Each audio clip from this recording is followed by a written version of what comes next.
Maravilha, você que nos acompanha aí online, você que já está chegando agora, seja muito bem-vindo. Bom, nós teremos agora mais uma aula, né? Hoje, no Dia do Professor, mais uma vez a nossa homenagem a todos os professores. Tivemos uma bela de uma aula aqui agora e a gente continua com as aulas no nosso Latinoware e agora recebendo o Rafael de Souza Godinho. Vai falar sobre uma oficina demonstrativa de soluções open source para orquestração e gerenciamento centralizado de ambientes Linux. A orquestração e esse gerenciamento tão importante. Rafael, você nos ouve, seja muito bem-vindo ao Latinoware 2021. Grande abraço, tamo junto. Boa tarde, eu sou sim, tudo bem? Beleza, bora lá. Bora lá. É isso aí, pessoal. Então a gente vai falar um pouquinho aí sobre os desafios de ter um ambiente complexo, um ambiente grande com o Parque Linux e como a gente pode fazer para fazer a orquestração, o gerenciamento centralizado de todo esse ambiente, né? Eu vou compartilhar aqui a minha tela, vou passar por um slide, é coisa pouca, é bem objetivo. A ideia é fazer com que a gente tenha algo muito mais prático, plausível, e eu vou passar por um conteúdo teórico apenas para a gente enriquecer aqui o que a gente precisa fazer, tá? Então vamos lá, eu vou compartilhar aqui minha tela. Só um instantinho, deixa eu cancelar aqui, foram duas.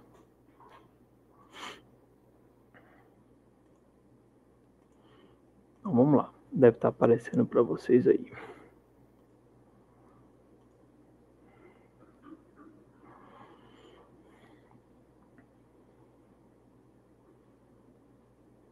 Pode carregar o compartilhamento.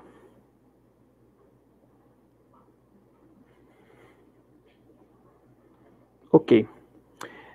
Bom, pessoal, então é isso. Vamos falar um pouquinho sobre uma parte teórica. Me permita aqui puxar uma apresentação.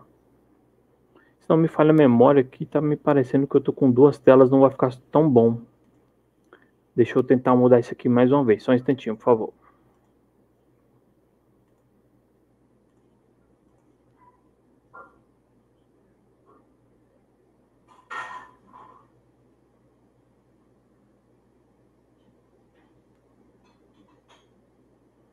Deve estar aparecendo aí já já.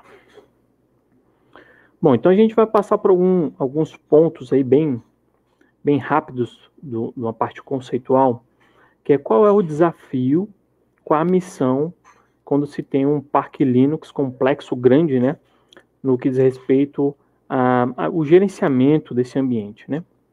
Bom, um pouquinho antes disso, como apresentado agora há pouco, meu nome é Rafael Godinho, hoje eu trabalho numa empresa chamada NTT, na área como SOC Specialist, realizando a função de especialista em infraestrutura, no qual parte desse conteúdo que a gente vai abordar aqui faz parte do nosso dia a dia, né?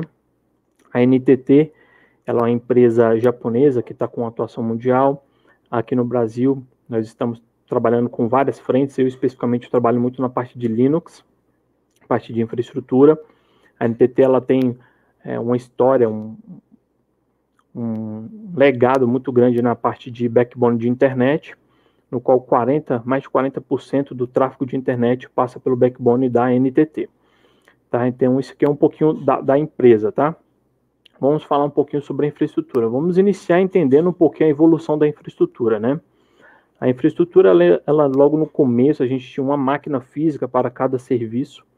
Isso acabou ocupando muito espaço físico, acabou consumindo muita energia, muito ar-condicionado.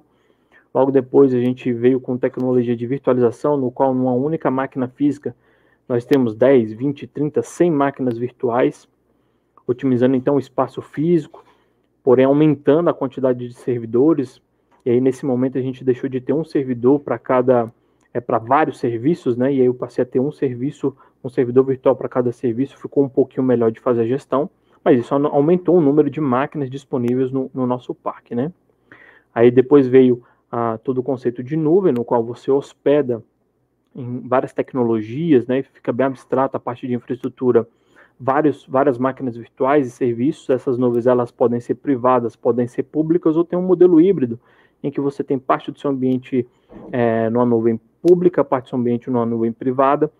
E isso, para quem trabalha com administração de sistemas, se tornou um desafio muito grande, porque a gente está falando de ambientes que facilmente passam de 1.000 máquinas, 1.000 hosts, né, a serem gerenciados. Estudos apontam que um administrador de sistema ele consegue administrar entre 30 e 40 hosts. Isso significa que num ambiente com 400 máquinas eu precisaria de 10 sysadmins, né? Então nós temos aqui algumas coisas que a gente precisa buscar e eu separei alguns pontos importantes. O primeiro ponto dele, diminuir custo. Quando eu saio de um modelo em que eu preciso comprar máquinas todas as vezes para um modelo de virtualização, eu otimizo meus recursos financeiros, né? Fazendo isso por meio da virtualização, ou pela nuvem, ou pelo container em alguns casos. Eu também consigo trabalhar a alta disponibilidade do meu ambiente, já que se uma máquina fisicamente apresentar problema, os meus recursos serão alocados em outro. Eu também posso trabalhar a questão da gestão centralizada dos meus recursos virtuais. Antes eu teria que ir no KVM, um acesso físico, e por meio de soluções de virtualização em nuvem, você tem um painel, né, de orquestração e gerenciamento dessa infraestrutura.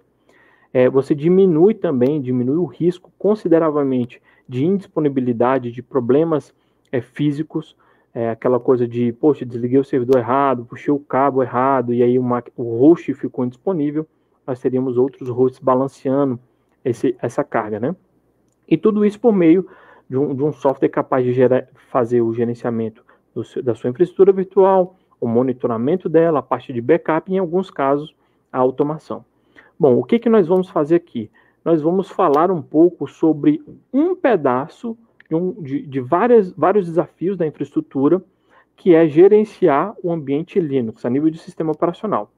Existem outras ferramentas que vão entrar muito na questão da virtualização, a questão da nuvem, a gente não vai abordar isso, mas a gente vai falar um pouquinho dos conceitos, vou mostrar para vocês aqui o que é possível fazer, e a ideia é mostrar para vocês uma ferramenta capaz de, por meio de uma única console, eu ter vários jeitos de disparar ações automatizadas, de controlar meu ambiente, ver o que está atualizado, o que não está atualizado, entre outros, tá?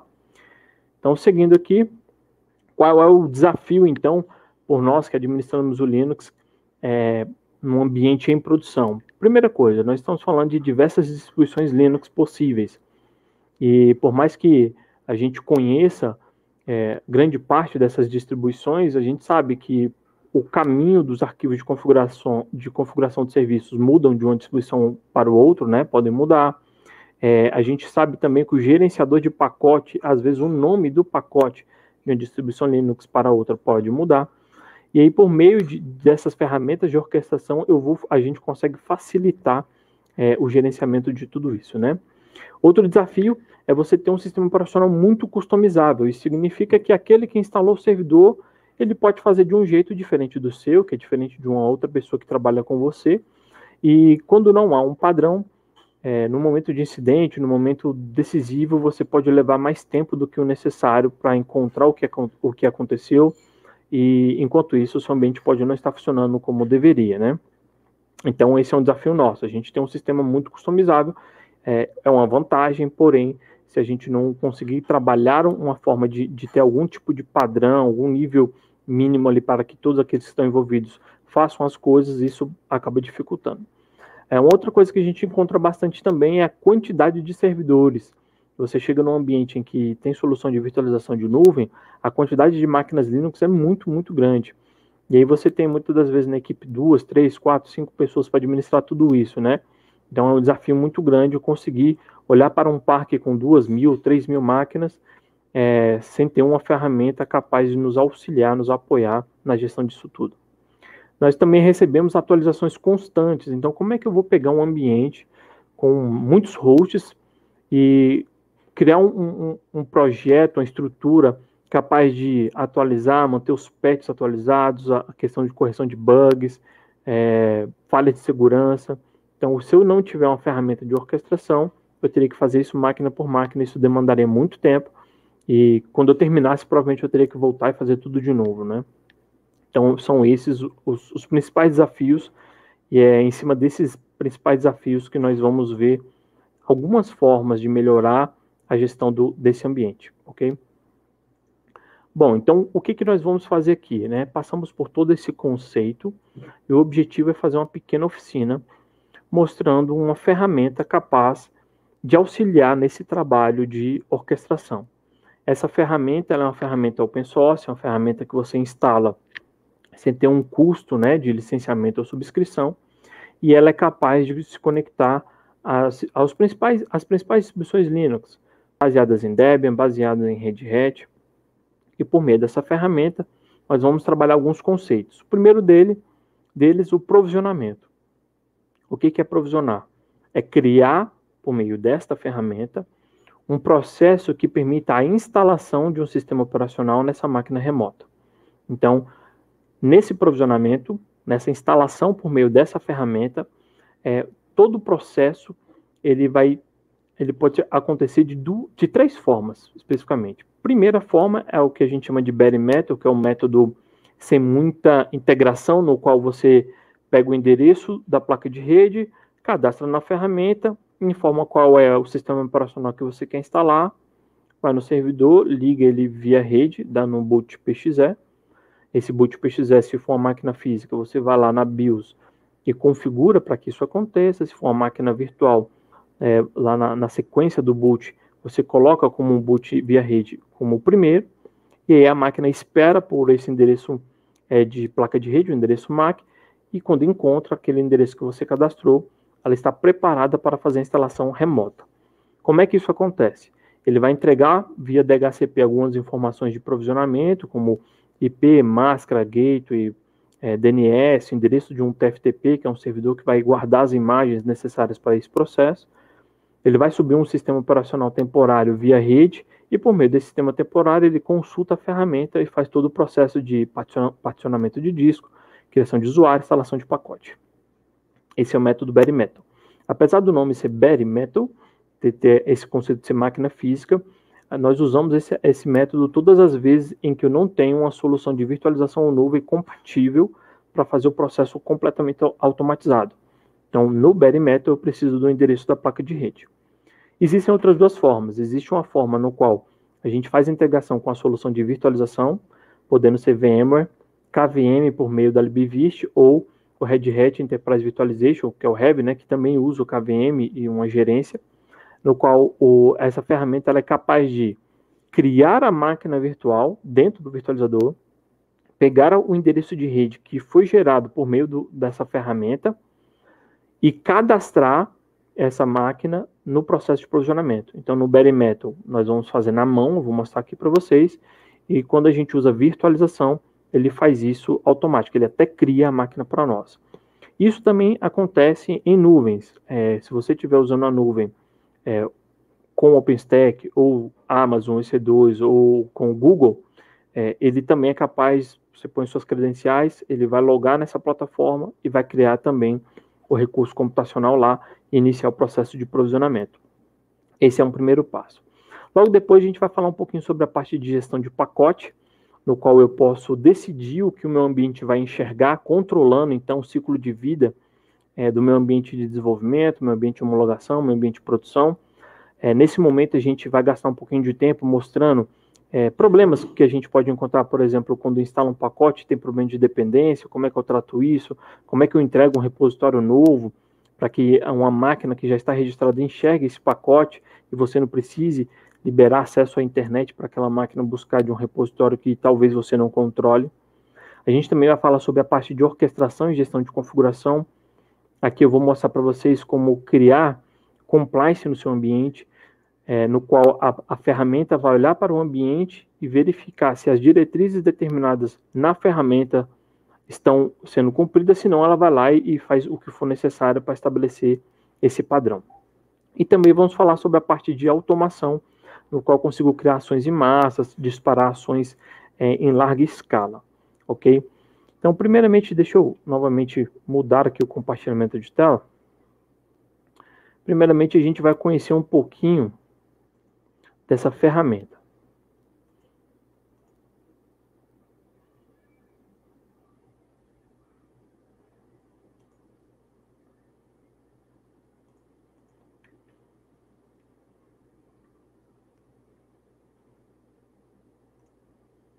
Então, vamos lá. Pode jogar no compartilhamento. Então, vamos lá. A primeira ferramenta que nós vamos usar é um carinha chamado Deforeman.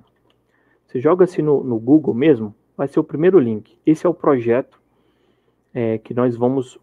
É uma das ferramentas que nós vamos usar aqui para trabalhar toda essa questão de orquestração.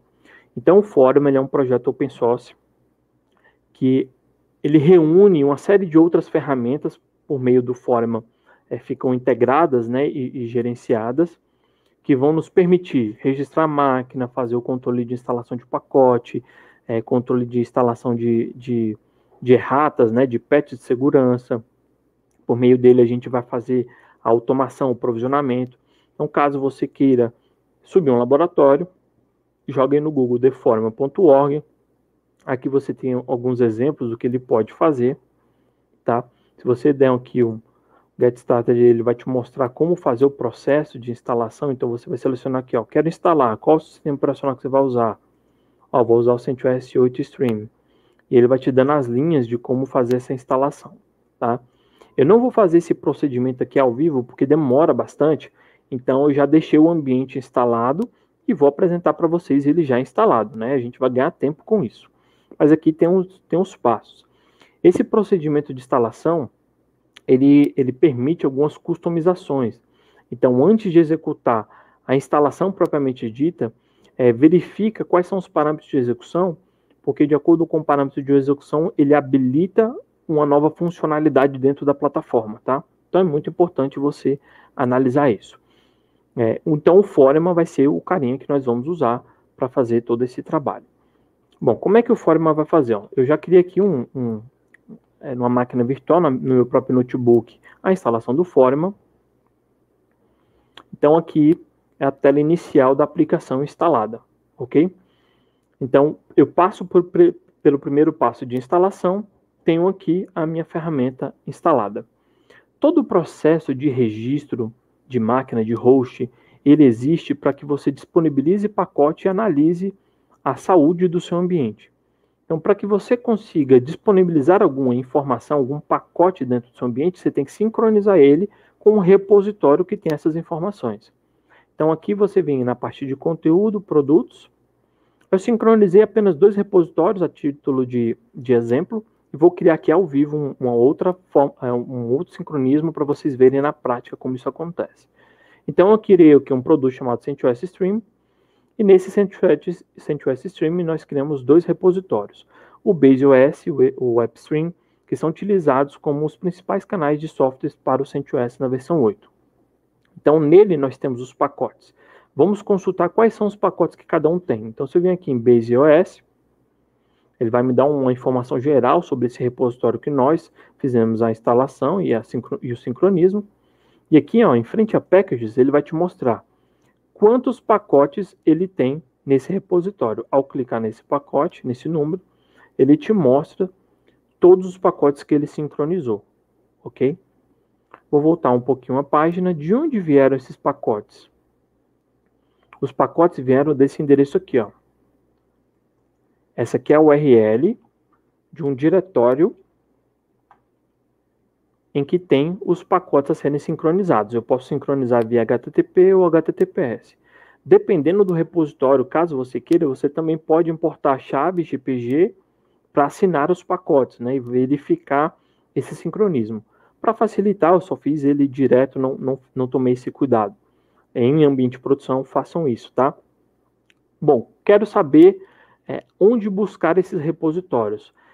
Todo repositório, quando você for sincronizar, o caminho que você vai usar para fazer o sincronismo tem que ser um caminho onde ele enxerga uma pastinha chamada Repodata.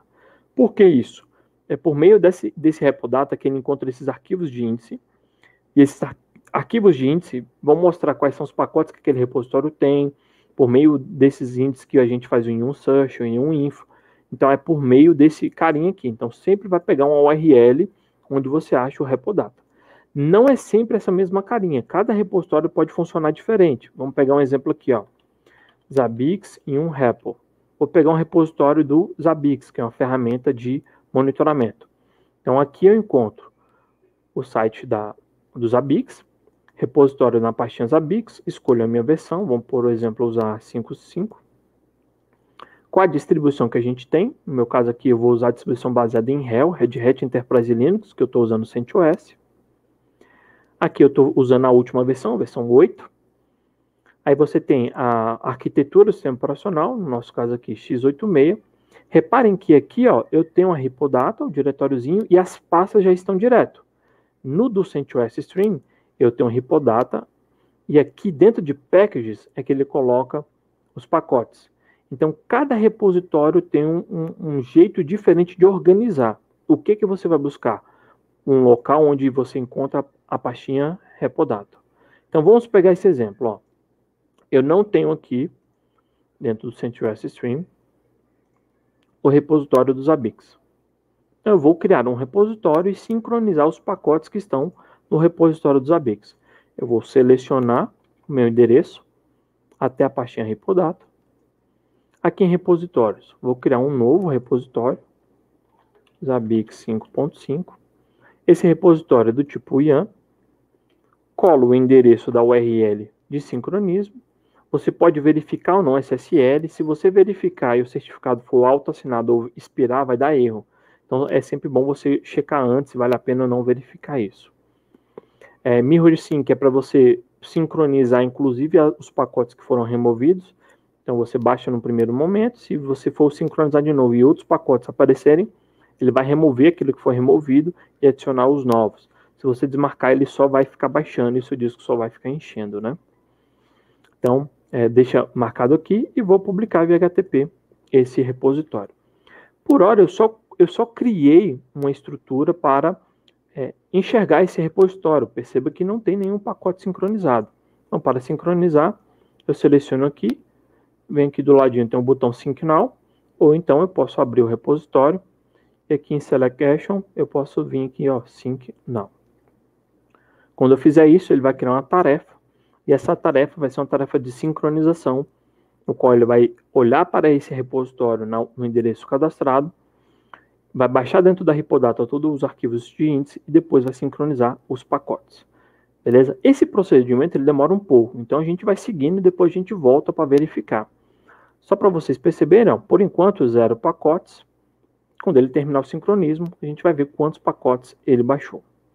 Bom, feito isso, eu tenho um repositório já baixado. Porém, no ambiente de produção, normalmente você não já baixa o pacote e disponibiliza direto. É importante você verificar se aquilo que chegou de novo causa algum tipo de conflito, dá algum problema de dependência de pacotes.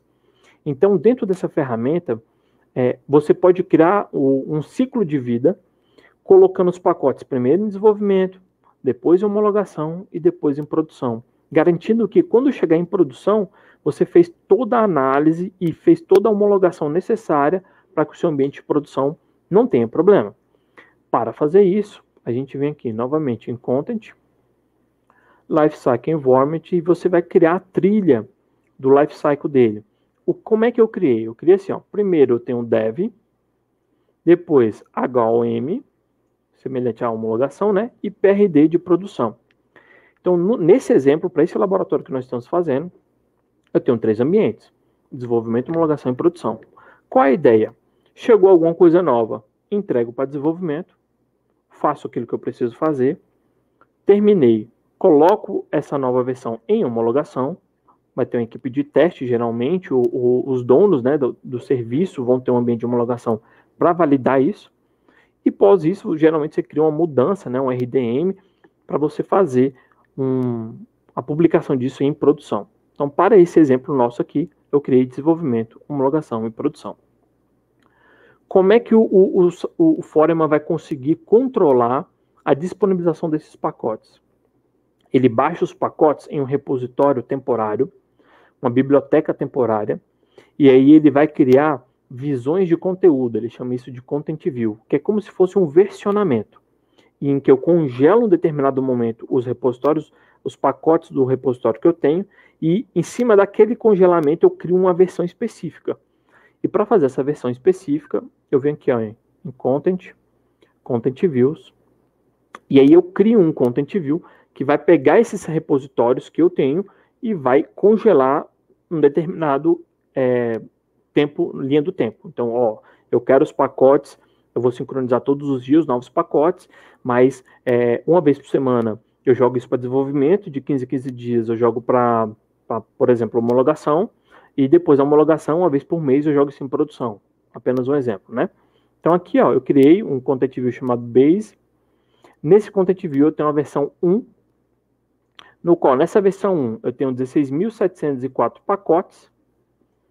Nessa versão eu estou na biblioteca padrão, que eles chamam de library, e nos lifecycles dev, HOM e PRD.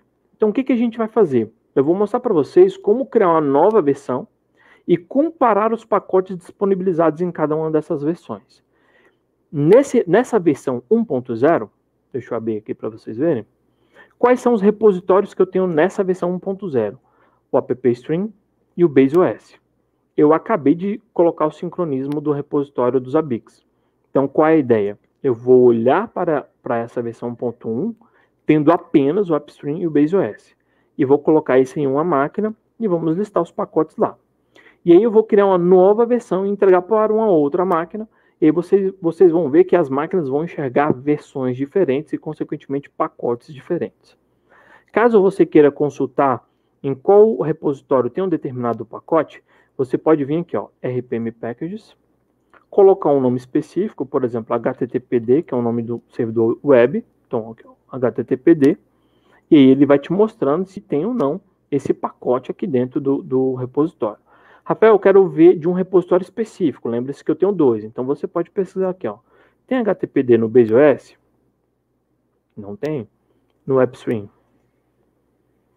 Aqui ele não encontrou exatamente com esse nome, então eu posso pesquisar em todos aqui que ele vai me mostrar aqui, ó, as versões aqui da frente do módulo conforme a versão disponível.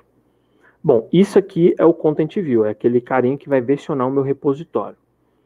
Ok, vamos checar se os ABICs já terminou de sincronizar. Se não tiver, não tem problema, ó, eu vejo que o status da tarefa está como pend, ainda não concluiu. Se eu abrir aqui esse repositório, eu vejo, ó, não tem nenhum pacote, ainda está zerado, ele vai fazer todo o processo de sincronismo e depois ele vai publicar aqui dentro. Se eu quiser acompanhar o status dessa sincronização, eu venho aqui em Tasks, que ele vai criar uma barrinha aqui, ó, mostrando o sincronismo com esse repositório. Então, para eu não perder essa página, eu vou abrir em outra aba a página do Foreman e vou deixar aqui, que aí eu consigo, de tempos em tempos, olhar o tempo de sincronismo desse repositório aqui. E se ele vai acontecer com sucesso. De repente, pode falhar alguma coisa na comunicação e a gente vai ter que analisar. Bom, de qualquer forma, a gente vai seguindo, fazendo uma nova publicação. O que eu quero fazer? Dentro do pacote CentOS Stream, eu tenho aqui, então, 3 repositórios, 2 já estão sincronizados, 1 não. E eu quero, por exemplo, publicar uma nova versão sem um pacote específico. Por exemplo, eu tenho um ambiente de produção, no qual no meu ambiente de produção, o Java que eu instalo não é o Java que vem no repositório. Então, eu quero tirar o Java daqui. Ou então, eu não quero que as pessoas instalem um pacote, por exemplo, chamado TCP-Dump. Coisas assim. Eu posso criar um filtro e, por meio desse filtro, eu consigo dizer o que o meu servidor na ponta vai enxergar ou não. Como é que eu faço isso? Você vai lá em Content View, vê o Content View que você criou, você pode ter vários Content Views e ir entregando conforme sua necessidade, tá? Aqui do lado você vai criar um filtro, Filters, novo filtro, e aqui eu vou, por exemplo, del TCP-Dump. Eu não vou instalar, não vai ser possível mais enxergar um pacote chamado TCP-Dump. Então esse filtro vai ser do tipo, eu posso filtrar por pacote, grupos de pacote, errata pelo ID da errata, ou por uma data específica, ou pelo módulo stream, de acordo com o repositório sincronizado. Aqui eu quero usar por pacote. Essa política pode ser do tipo inclusiva, e aí tudo que eu incluo vai aparecer, e consequentemente o que eu não incluir não vai aparecer, ou uma de exclusão, no qual aquilo que eu informar que está excluso não aparece e os demais sim. O que eu quero é isso, então eu não vou mostrar um determinado pacote. Ele criou o filtro e aí eu vou criar uma regra com o botãozinho aqui, ó, add rule. Então o nome do pacote é TCP-Dump. Repare que conforme você vai digitando, ele já pesquisa na base os pacotes sincronizados para te mostrar. Qual a arquitetura dele? Você põe aqui, ó, x86, ele já mostra. Quais são as versões? Você pode falar assim, ó, não quero versão menor que tal versão, ou maior que tal versão. No caso aqui, quero filtrar por todas as versões. Isso significa que não vai aparecer TCP dump de jeito nenhum. Vou dar um save, o filtro é aplicado. Quando eu crio um filtro, eu preciso gerar uma nova versão desse repositório com esse filtro. Então, eu vou dar um publish, e aqui eu vou botar, ó, TCP dump removido. Apenas uma descrição para facilitar o entendimento aqui na hora de ler as publicações. Esse procedimento ele também demora um pouquinho. Vamos ver aqui, ó, sincronizando aí os ABICs e aqui publicando o repositório. Bom, enquanto ele vai fazendo isso, eu vou mostrando as demais ações que a gente programou para ver aqui. Bom, então eu mostrei para vocês como sincronizar um repositório, está sincronizando, como publicar esse repositório, criando um filtro, e agora eu quero mostrar para vocês como, por meio da ferramenta, eu vou analisar quais são os pacotes que estão no host, se eu quiser instalar um pacote, se eu quiser fazer um comando remoto nesse carinha. Então você vai vir aqui, ó, em hosts, all hosts, aqui eu tenho todas as máquinas que eu registrei. Então, para o nosso laboratório, eu tenho 3 máquinas. O próprio Foreman, que é a ferramenta que vai fazer a gestão. VM1 e VM2 para fazer alguns testes. Daqui a pouco eu vou criar uma VM3 na prática para vocês verem o processo de provisionamento. Então, eu tenho aqui 2 máquinas. A VM1, por exemplo. Então, se eu quiser verificar os detalhes da VM1, você clica em cima do nome. E aqui ele vai te dizer, ó, qual é o endereço IP, endereço MAC, o tempo de uso de carga de CPU memória. Aqui você pode ver as métricas coletadas por ele, quais foram os templates utilizados nele, quais são as interfaces. Aqui em Edit, você pode ver as propriedades de configuração dele. Então, toda máquina ela pertence a uma organização, uma localização. Você pode ter um Foreman, por exemplo. Vamos imaginar uma empresa distribuída, como é o exemplo da NTT. Você tem a NTT em vários lugares do mundo. Então, eu tenho um Foreman, e aí eu tenho a organização chamada NTT. E dentro da NTT eu tenho as localizações. Então eu tenho aqui, ó, NTT BSB, né, de Brasília, eu sou de Brasília. Aí eu posso botar SP, RJ, MG. E aí quando eu registrar um host de Brasília, ele fica nessa localização. Quando eu registrar um host de São Paulo, fica na localização de São Paulo. E aí eu posso criar contas de usuário capazes de enxergar apenas um pedaço dessas máquinas. O administrador de São Paulo só enxerga as máquinas que foram registradas em São Paulo. Porém, o diretor ou o gerente geral do setor enxerga todas as localizações. Então, eu tenho a organização e eu tenho as localizações. E eu também posso ter várias organizações. Então, imagine assim, ó, eu sou NTT, gerencio meu ambiente por meio do Foreman, e eu tenho alguns outros clientes que eu quero gerenciar também por meio desse Foreman. Então, eu vou criando outras organizações com outras localizações e registrando as máquinas dos meus clientes, né? Aqui o host group, ele é um agrupamento de configurações, a gente usa muito para facilitar o preenchimento desse formulário, daqui a pouquinho eu vou mostrar na prática para vocês. Então, basicamente aqui o que ele está definindo? O lifecycle, lembrando que o lifecycle pode ser PRD, HOM ou Dev. O Content View, que é a visão de conteúdo que nós publicamos, os pacotes. De onde vai vir essas informações? Então, aqui eu só tenho o Foreman, eu poderia ter uma solução distribuída em que eu tivesse uma máquina para atender, por exemplo, o sincronismo de pacote, uma máquina para fazer a parte de provisionamento, uma máquina para fazer a parte de gestão de configuração. Eu poderia distribuir isso, inclusive, por segmento de redes. Tais redes usam essa ferramenta, e aí aqui eu poderia ver o content source de todos eles. Um ambiente, ele é do tipo production, isso dentro do Puppet, já a gente vai falar de Puppet.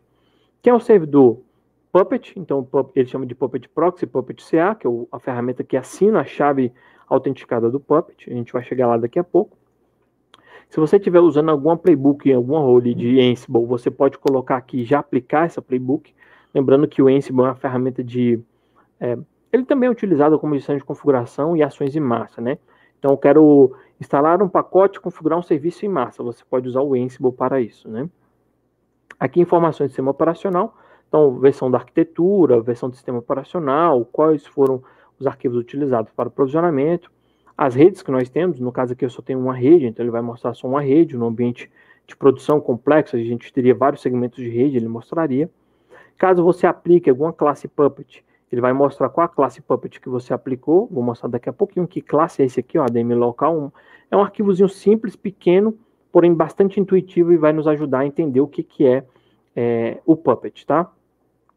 Os parâmetros de execução das variáveis de ambiente, né? Caso você aplique alguma coisa que precisa ser parametrizada, é aqui que você vai informar.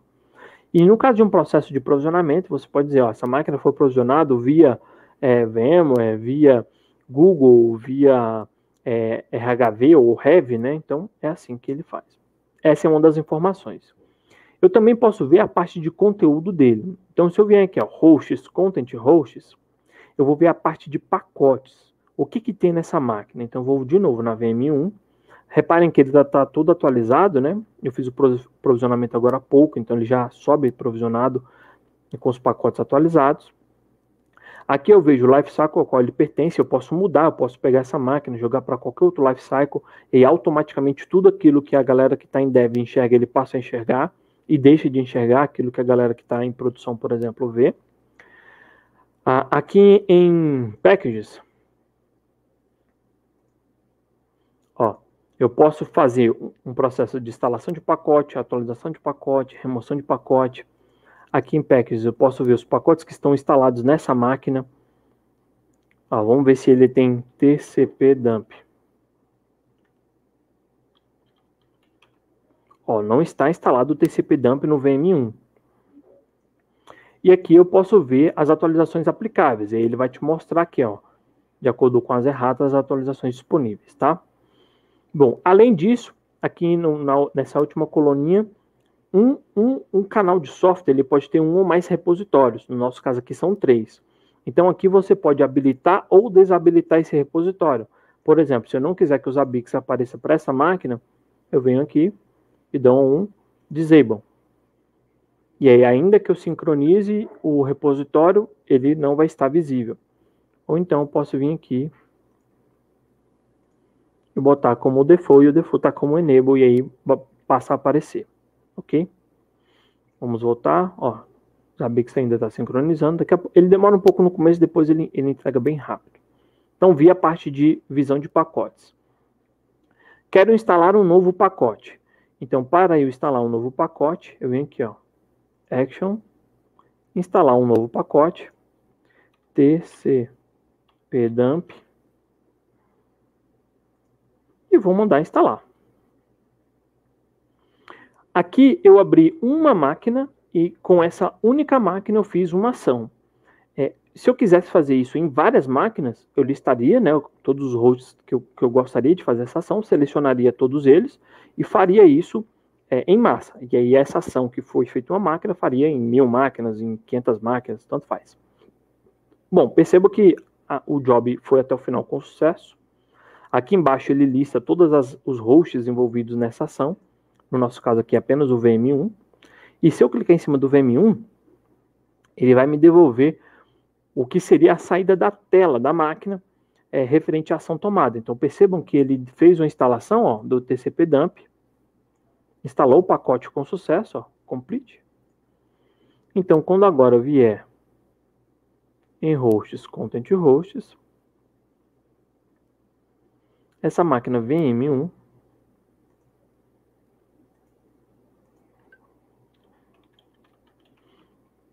tem um pacote TCP dump instalado. Quero remover esse pacote. Seleciona aqui, observe que tem um botãozinho aqui de remove e você faz isso. Isso eu mostrei para vocês em uma máquina. Como é que seriam em várias máquinas? Aqui em Content Host, ele mostra várias máquinas. Você poderia selecionar aqui, ó, todas as máquinas envolvidas ou criar eu mostro daqui a pouquinho para vocês, um carinha chamado Host Collection, em que, o que é uma coleção de host? Você coloca todos os hosts que compartilham algo em comum. Você pode criar um host collection, por exemplo, para dizer que a máquina é banco de dados. Você pode criar um host collection para dizer que ele é um CentOS 8. Uma máquina pode ter um ou mais host collection, tá? Então você pode fazer isso várias vezes. E por meio desse host collection você poderia tomar essa ação. Daqui a pouquinho eu mostro para vocês. Mas aqui eu vou mostrar como é que seria selecionando. Aqui faz sentido se forem 5 máquinas, 10 máquinas. Agora, se for 500 máquinas, até selecionar pode ser que demore. Existem outras formas. Então, aqui do ladinho, você vem aqui, ó, em Select Action E aqui embaixo você tem aqui, ó, Manage Package, Manage Rata. Então vamos botar aqui, ó, Manage Packages. Aí ele pergunta, o que você quer fazer? Você quer fazer o quê? Atualização? Você quer fazer instalação? Você quer fazer remoção? Então eu vou fazer assim, ó, TCP dump install. Nesse caso aqui, eu vou confirmar a ação. Ele vai criar uma task que vai executar o que a gente fez na VM1, e na VM2. Como a VM1 já estava instalado, a saída vai ser o seguinte, ó, o pacote já existe. No caso da VM2, o pacote ainda não estava instalado, a saída vai ser, foi instalado o pacote. Então vamos verificar isso, ó. Primeiro na VM1. Vou abrir aqui em outra tela. A VM1 ele diz o seguinte, ó, o pacote já estava instalado, não foi feito nada. Porque a ação anterior já tinha instalado o pacote, né? Ele diz, ó, já está instalado. Mas na VM2, ele instala o pacote. Ok? Essa é uma das formas. Uma outra forma é usar uma coleção de host. Então, se você vier aqui em Host Collection, eu também criei uma coleção de hosts com nome parecido com o Lifecycle, apenas para facilitar. Então, por exemplo, eu tenho aqui um host collection chamado CentOS PRD, um CentOS HOM e um CentOS Dev. E aí eu coloquei um host em cada um. Ó. Percebam que um está em homologação e outro em produção. Então, eu vou vir aqui, ó, produção. Quais são os hosts que estão em produção? VM1. Quais são os hosts que estão em homologação? VM2. Então, por meio desse host collection, eu posso fazer algo em massa para todas as máquinas que estão naquela coleção de host. Lembrando que uma máquina pode estar em uma ou mais. Então, no caso aqui, eu quero pegar essa máquina de produção. A máquina de produção, só para a gente validar, a VM1. O que eu posso fazer? Posso instalar pacotes, instalar errata, mudar qual o host collection que ele participa, o módulo. Então, vamos instalar um pacote aqui. Eu instalei o TCP dump. Agora eu vou remover o TCP dump.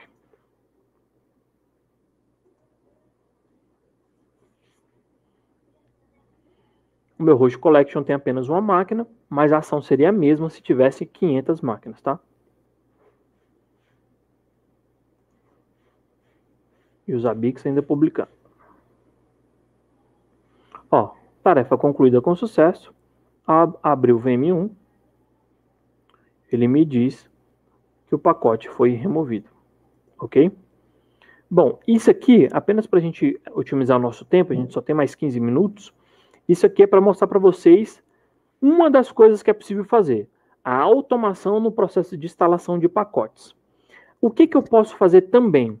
A automação na configuração de alguma coisa. Aqui eu instalei o pacote, mas imagine, por exemplo, instalar um agente de monitoramento e configurá-lo. Instalar um agente de backup e configurá-lo. Instalar um servidor web e configurá-lo. Então, para fazer isso, a gente vai usar um carinha chamado Puppet.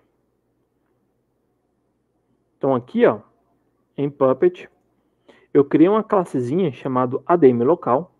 Uma classe bem simples, tá?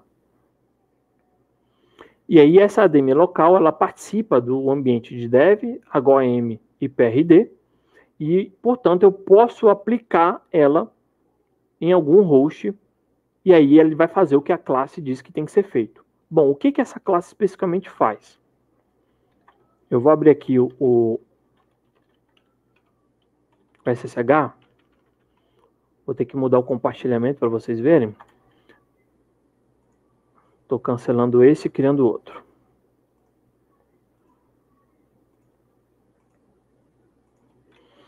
Então, o que a gente vai fazer agora?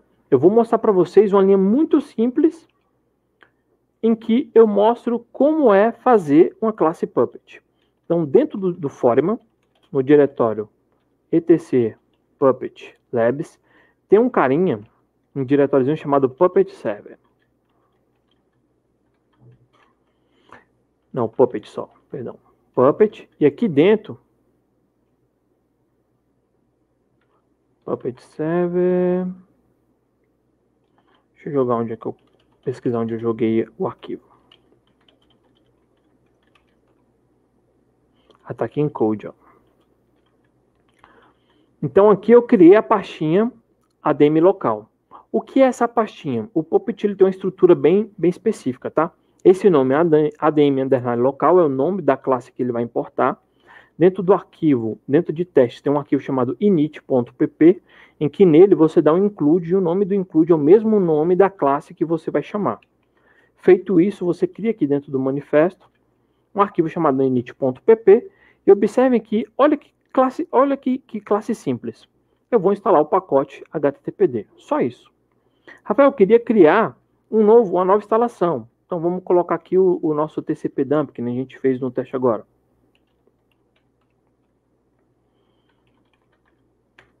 Quando você muda uma classe Puppet, o que tem que acontecer? Agora eu vou acessar a máquina cliente e mostrar para vocês o que aconteceu na prática. Então, na VM1, que é nessa console aqui de baixo, eu tenho um carinha que é o Puppet Agent, que ele vai ficar executando a cada 30 segundos a verificação daquilo que ele tem com aquilo que está no servidor. E o Puppet Agent, eu estou fazendo na mão, né, Puppet Agent -t, ou eu poderia esperar até 30 minutos, que o daemon vai ficar rodando sozinho. Ele vai perguntar para o Forma, o que eu tenho que fazer? Aí ele vai falar assim, ó, você tem que fazer isso, isso e isso. Aquilo que já está feito, ele não faz. Isso é chamado de idempotência. Ele só faz o que precisa ser feito. E aquilo que não está feito, ele faz. Então percebam que ele instalou o pacote TCP-dump.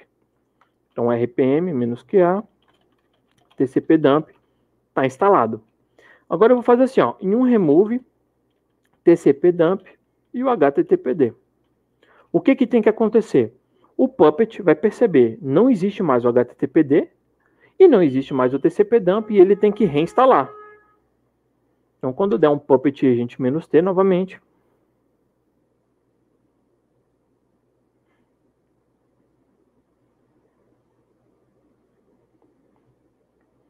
ele vai carregar isso para nós.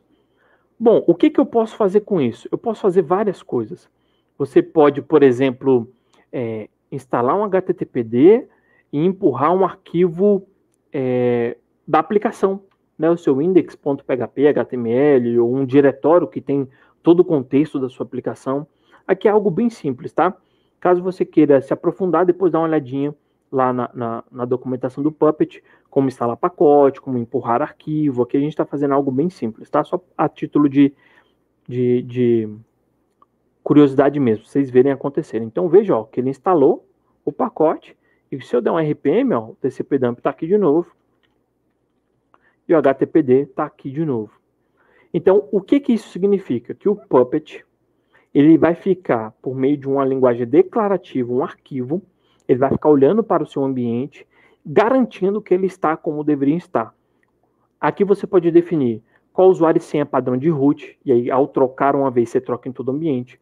Você pode criar classes, por exemplo, que instala o agente de backup, o agente de monitoramento. Você pode criar uma classe que determina a política de sudoers. E aí o Puppet vai ficar olhando para o seu ambiente e fazendo essas atualizações todas as vezes que você precisar.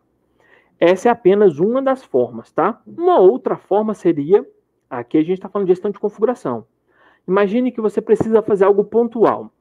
Poxa, tem um RDM que vai acontecer hoje e eu preciso instalar algo específico num grupo de máquinas, algo bem pontual mesmo. O que você pode fazer? De novo, eu vou cancelar aqui meu compartilhamento e vou devolver para o browser.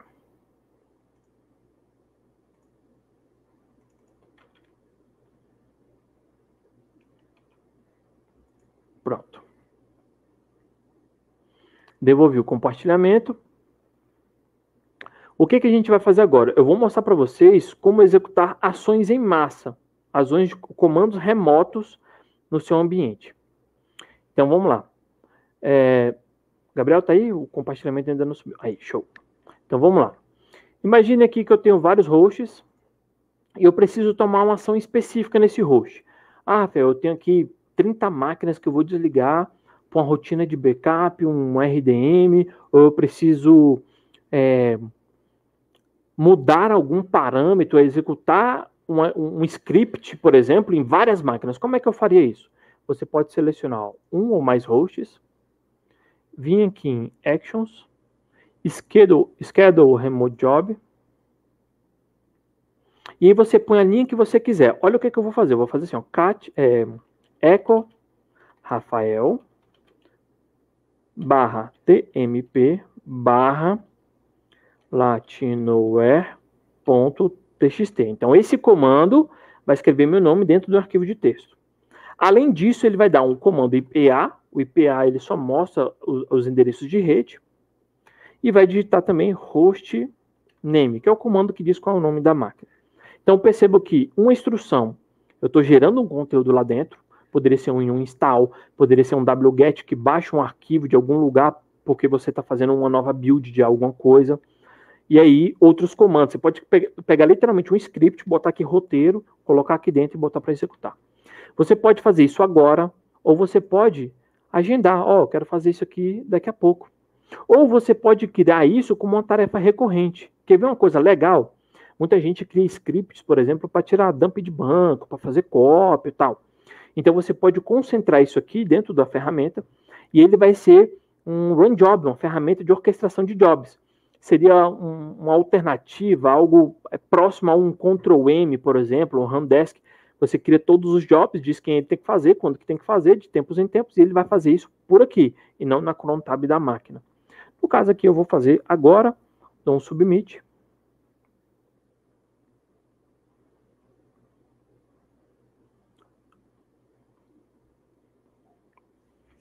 E aí ele vai executar. Bom, qual é o legal dessa estratégia? Preciso ir embora, preciso que algo seja feito e não posso acompanhar. A ferramenta, após concluir, você vem aqui ó, na máquina, você vê tudo que ela fez. Então aqui, ó, os comandos.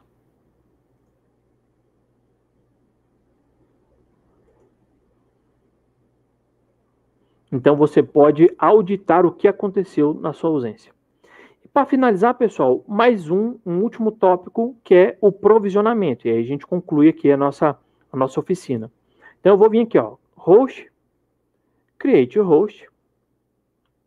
Eu estou usando o VirtualBox, então o que eu vou fazer? Eu vou criar uma máquina virtual, vou pegar uma máquina virtual qualquer, criar do zero, vou pegar o endereço da placa de rede dela e vou colocar dentro do Foreman e dizer, ó, quero que você provisione que tal sistema operacional com tal nome.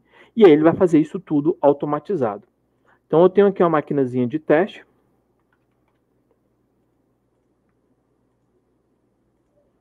Deixa eu só pegar aqui a placa de rede dela.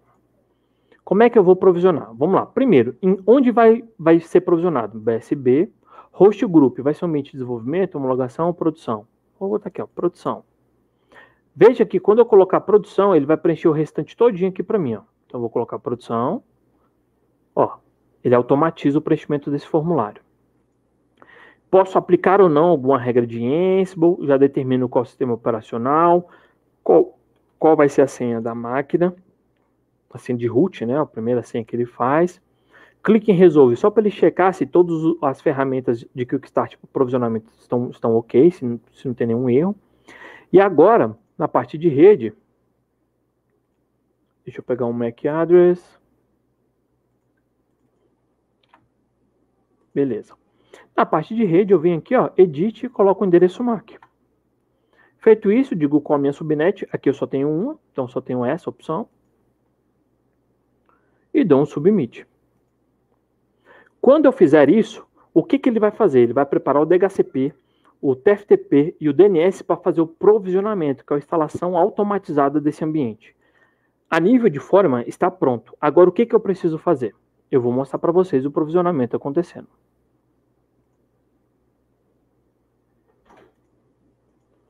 Então, eu vou subir aqui a máquina.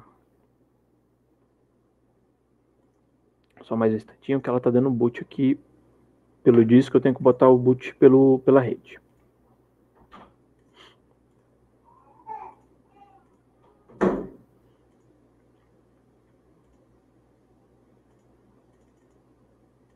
Feito. Então, vamos lá. Compartilhar a tela novamente. Talvez fique pequenininho, mas eu vou colocar a tela toda porque tem alguns passos que eu quero mostrar para vocês. Cadê minha tela toda? Aqui. Então vejam que eu tenho aqui Compartilhei. Então vejam aqui, ó. Deixa eu mudar aqui só para não fazer esse fundo. Eu vou dar um Ctrl Alt Del só para vocês verem o que acontece no começo do boot da máquina. Então vamos lá. Essa aqui é uma máquina virtual que ele está iniciando. Nas configurações do VirtualBox, eu vim aqui na rede e olhei qual era o endereço MAC dela. Como ela está subindo de qualquer jeito, eu vou forçar o desligamento dela aqui só para a gente não perder tempo aqui.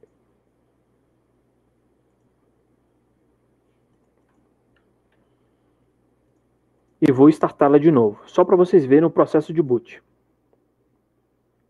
Então, ó, no processo de boot, ele vai pegar o endereço DHCP, vai pegar o Kickstart de provisionamento, e aqui de forma automática ele vai particionar disco, registrar a máquina, instalar os pacotes, atualizar e fazer tudo o que fosse necessário. Beleza? Bom, pessoal, com isso a gente passou por todos os pontos aqui. Espero que tenha sido proveitoso. É muito conteúdo, então a gente teve que resumir bastante aquilo que a gente poderia, dentro desse espaço, fazer. Deixo mais uma vez aqui, deixa eu ver se está aqui, está aqui. Deixo mais uma vez aqui o nosso contato, caso alguém queira tirar alguma dúvida. E fica aberto aí no chat, caso alguém tenha algum questionamento, alguma coisa, tá? Estamos à disposição aqui.